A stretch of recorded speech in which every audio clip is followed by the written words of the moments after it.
This is the final video for Chapter 4 and discusses the midpoint formula.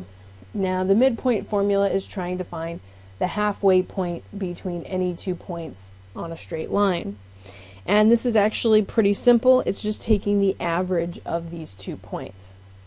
So if we want to find the position x sub m, or the x position for the midpoint, all we are going to do is, if we are given x1, y1, and x2, y2 as our points, the position of the x value for the midpoint is going to be x1 plus x2 divided by 2. We're just taking the average.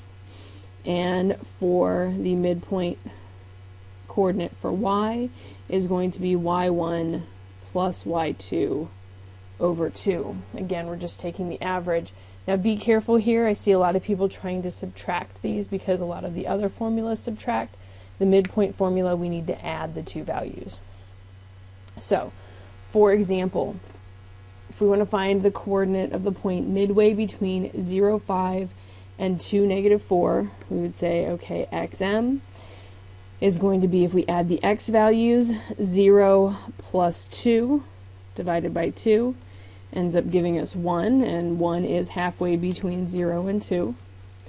And if we want to find the y coordinate, we've got 5 plus negative 4 over 2, which leaves us with a 1/2. And if you think about the distance between the points of actually negative 4 and 5, they're really close to being equal from the origin, but they're just off by half a unit.